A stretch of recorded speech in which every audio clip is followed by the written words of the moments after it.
Hello students, आज हम शुरू करेंगे 12th बायो का फर्स्ट चैप्टर जिसका नाम है रिप्रोडक्शन इन ऑर्गेनिजम्स।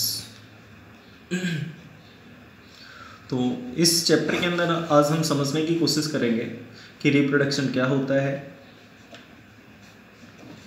नंबर 2 कि ये एसेंशियल क्यों है। नंबर 3 कि कब लिविंग ऑर्गेनिजम्स रिप्रोड्यूस करते हैं अपने लाइफ स्पेन में। Number 4 what is the meaning of life span. और इसके अलावा हम देखेंगे कि लाइफ स्पेन के किसी भी लिविंग ऑर्गेनिज्म का जो लाइफ स्पेन है क्या वो साइज से कोरिलेट करता है। और नंबर 6 है इसके टाइप्स। ओके, तो सबसे पहले हम देखेंगे रिप्रोडक्शन की डेफिनेशन कि रिप्रोडक्शन होता क्या है।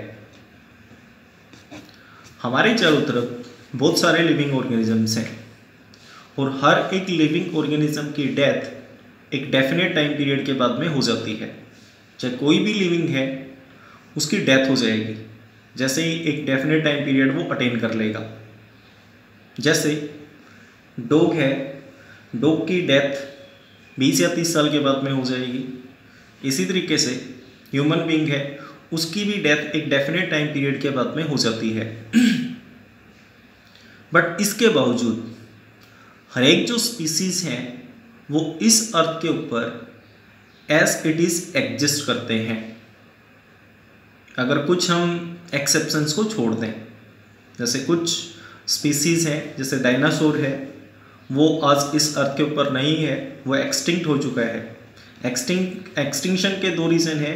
एक तो होता है कि नेचुरल एक्सटिंक्शन हो जाए और दूसरा होता है एंथ्रोपोजेनिक एक्सटिंक्शन। एक्सटिंक्शन मीन्स लुप्त होना।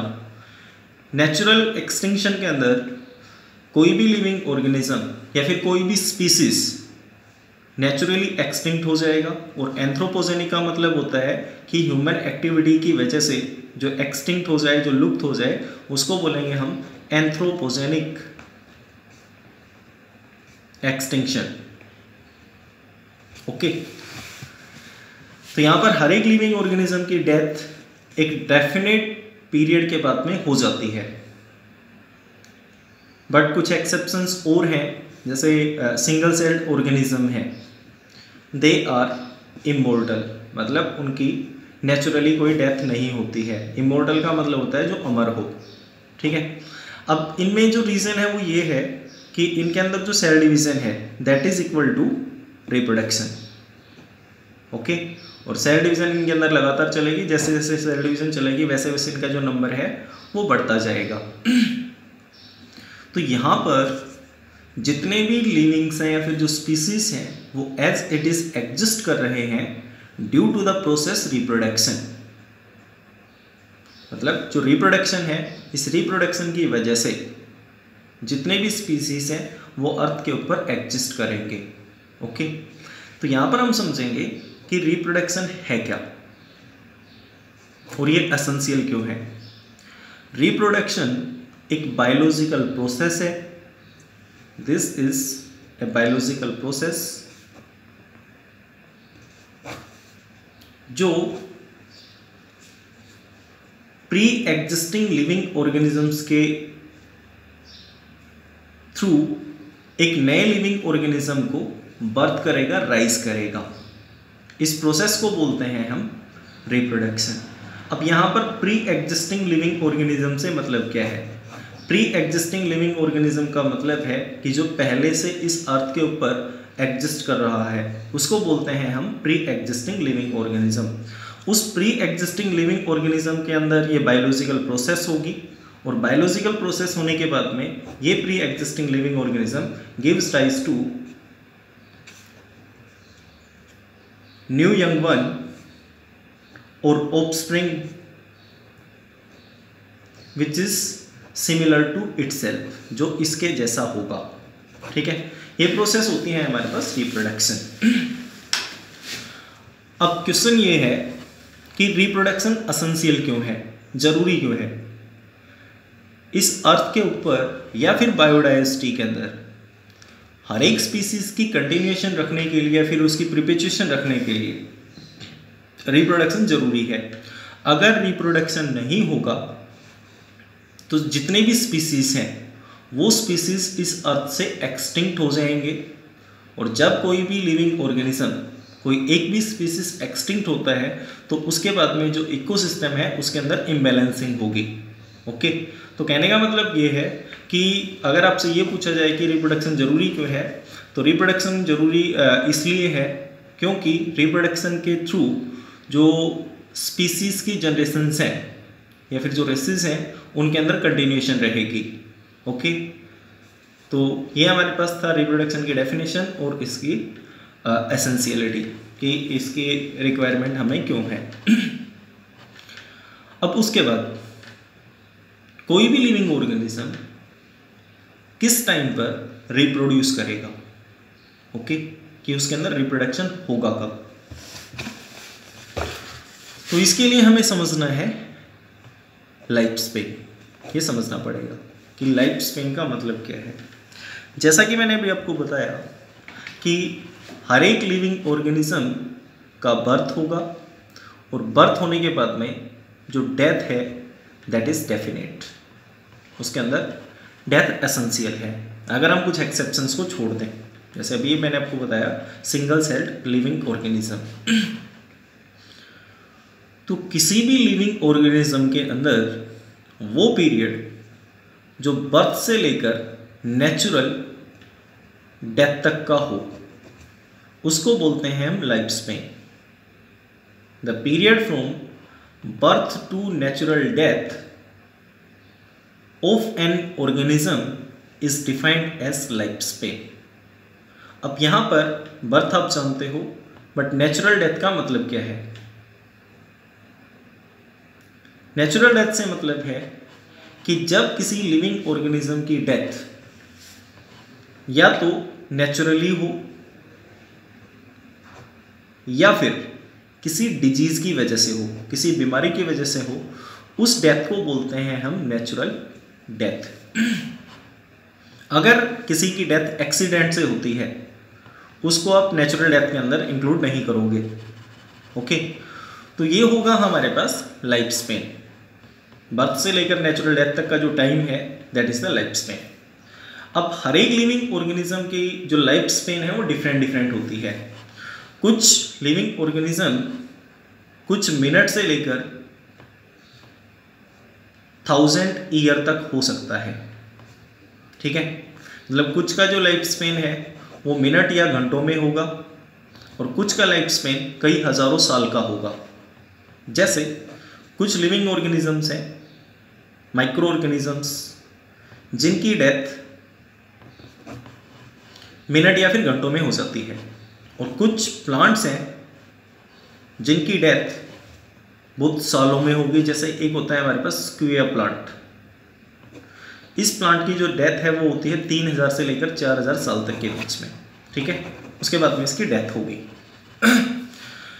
अब इसका लाइफ स्पेन है मिनटों में या फिर घंटों में, और इसका लाइफ स्पेन है कई हजार सालों में। अब इस लाइफ स्पेन को आगे कैटेगराइज किया गया है कि लाइफ स्पेन के अंदर लिविंग ऑर्गेनिज्म के अंदर क्या कुछ चेंजेस आएंगे या फिर कौन कौन से फेजेस आते हैं। जैसे लाइफ स्पेन को हमने कैटेगराइज किया है कुछ फेजेस में। जैसे सबसे पहला हमारे पास फेज होगा जुवेनाइल फेज। ओके, नंबर 2 है रिप्रोडक्टिव फेज, या फिर इसको बोलते हैं हम maturation phase. Number 3 is senescent phase, या फिर इसको बोल सकते हैं हम एजिंग फेज, और लास्ट में होगी डेथ। ठीक है, ये किसी भी लिविंग ऑर्गेनिज्म का लाइफ स्पेन होगा। अब जिसका लाइफ स्पेन 1 मिनट से या फिर घंटों में है उसके अंदर भी ये सारे फेजेस आएंगे, और जिसका लाइफ स्पेन 1000 ईयर्स में है उसके अंदर भी ये सेम फेजेस आएंगे। उसके अंदर जुवेनाइल फेज आएगा, रिप्रोडक्टिव फेज आएगा, सेनिसेंट फेज आएगा, और उसके बाद में डेथ हो जाएगी। तो यहाँ पर हम समझने की कोशिश करेंगे what is the meaning of juvenile phase. देखिए, किसी भी लिविंग ऑर्गेनिज्म का बर्थ हुआ, जन्म हुआ, अब एक डेफिनेट टाइम पीरियड के बाद में वो रिप्रोड्यूस करना स्टार्ट करेगा। अब इस टाइम पीरियड के दौरान उसके अंदर ग्रोथ रहेगी, मतलब वो लगातार ग्रो करेगा, और ये जो ग्रोथ वाला फेज है इस फेज को बोलेंगे हम जुवेनाइल फेज। ओके, पेड़ों के अंदर इस फेज को बोलते हैं हम वेजिटेटिव फेज। इसको हम एग्जांपल से समझ सकते हैं। सपोज हमने कोई भी एक प्लांट लगाया, ठीक है, that is the angiosperm. Okay, अब एंजियोस्पर्म प्लांट्स वो प्लांट्स होते हैं जिनके अंदर फ्लावर्स लगेंगे।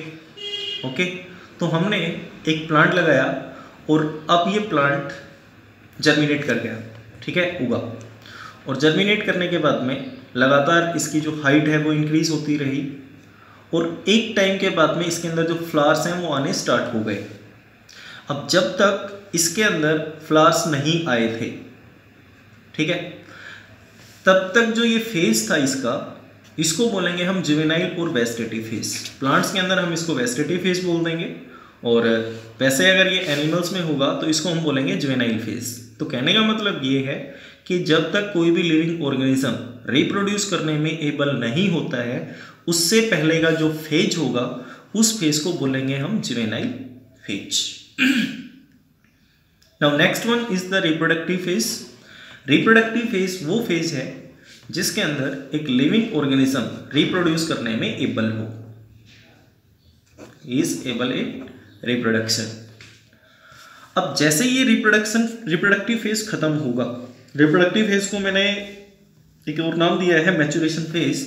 मैच्योरेशन का मतलब ये है कि मैच्योरेशन फेज के अंदर लिविंग मैच्योर हो जाएगा। Next one is the senescent phase.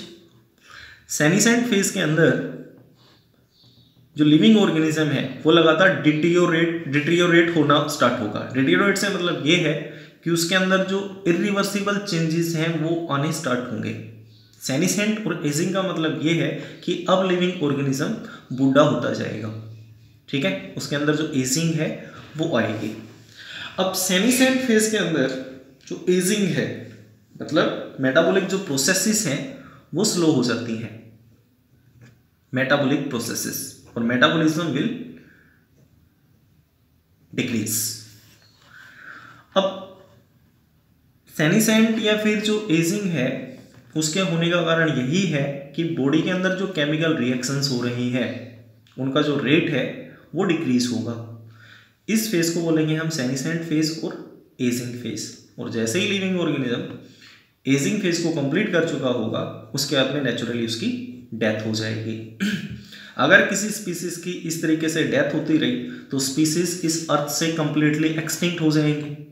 But ये रिप्रोडक्शन है जो इन लिविंग्स की जो एक्सटिंक्शन है उसको रोकती है, ठीक है। तो ये है हमारे पास लाइफ स्पेन, और ये हम जानते हैं कि life comes from life, life से ही लाइफ आती है। अब कोई भी लिविंग ऑर्गेनिज्म है उसके अंदर ये सारे फेजेस आएंगे जैसा कि मैंने आपको पहले बताया था। ओके, नाउ ये पूछा जाता है कि किसी लिविंग का जो लाइफ स्पेन है क्या वो साइज के ऊपर डिपेंड करता है। जैसे हमारे पास दो बर्ड्स हैं, एक है पैरट और दूसरा है हमारे पास क्रो, ठीक है। पैरट और क्रो का जो साइज है वो ऑलमोस्ट सेम है, मतलब लगभग बराबर से दिखते हैं, बट इनका जो लाइफ स्पेन है उसके अंदर बहुत ज़्यादा डिफरेंस होता है। क्रो का लाइफ स्पेन होता है 15 ईयर और पैरट का लाइफ स्पेन होगा 140 ईयर।